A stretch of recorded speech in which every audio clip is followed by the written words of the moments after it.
So, for a while now, I've been addressing this revolving theme of human nature and how it's a lot more evil than most people are willing to admit. There are an awful lot of specifics that I've gone into in that, and I haven't always identified the governing head of that principle of the wickedness of human nature. But I have specifically warned about an underbelly of violent, increasingly violent actions, increasingly immoral actions among increasingly more people. And that things would be happening like, say, random attacks on wealthy people or on the elderly who are almost always assumed to be more wealthy than younger people.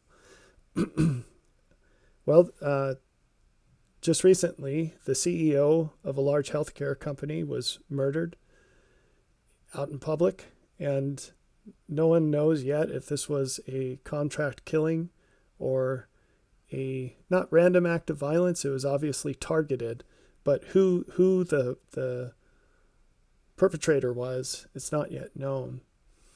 But what's been interesting is to see the overflowing response on X from many, many people celebrating the fact that this guy was murdered. And they say things like, oh, well, and there's one right here. I want to just show you this.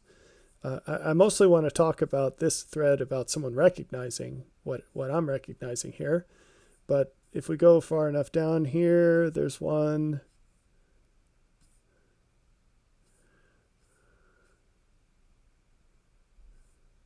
Of course, now I can't find it.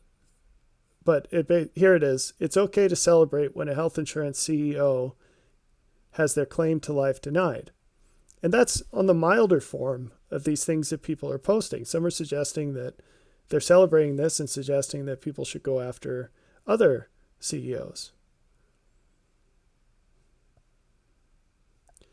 So some interesting points here. One of these right here, it says, I've hated the left for decades. They've promoted the murder of 65 million children. So an interesting point here is that should we really be surprised when an ideology that's okay with murdering tens of millions of babies decides to go after some babies that are all grown up? No, we should not, right? It's incredibly consistent. In fact, the surprise is that it doesn't happen more often. Should we be surprised when an ideology that tells people that everything bad in your life is someone else's fault? Should we be surprised when they want to go take out other people? No, we shouldn't. We should be surprised it doesn't happen more often.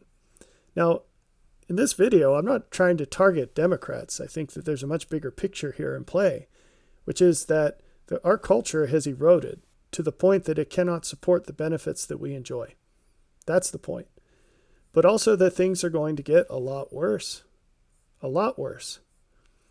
There's so many people whose principles would cause them to do very terrible things if the conditions we live in were just slightly less good than they are right now. Slightly worse than they are right now. So, getting to the post, this gentleman says, what's going to wake you people up to the fact that there's a broad underbelly of homicidal maniacs who have taken all the social justice revolution rhetoric of the last 10 years quite literally and who are mad with hate and resentment and bloodlust? I couldn't agree more.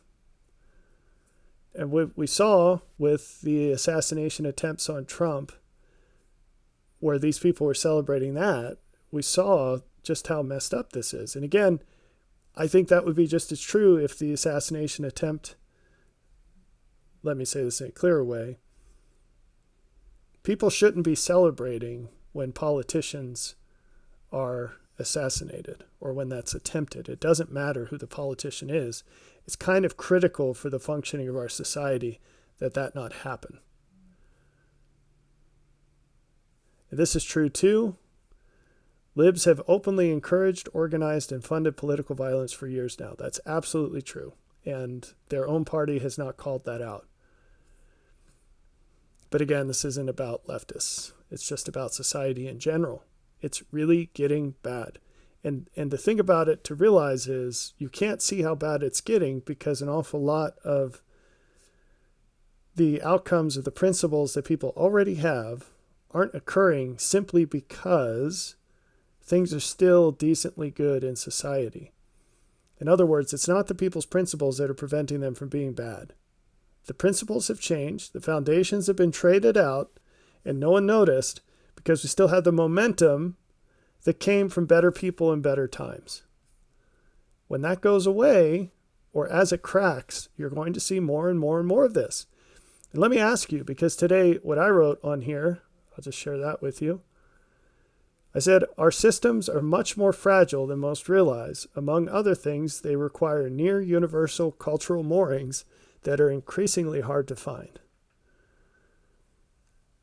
What's going to happen, I ask you, when CEOs expect to be randomly attacked? How do you think that that's going to affect? Because it wasn't even just the avarice towards this guy. It wasn't even because he was a healthcare CEO. The reactions that people are having, some of them are just against CEOs in general. I hate to tell you, but most CEOs are not wealthy. Most CEOs run what would be called small businesses.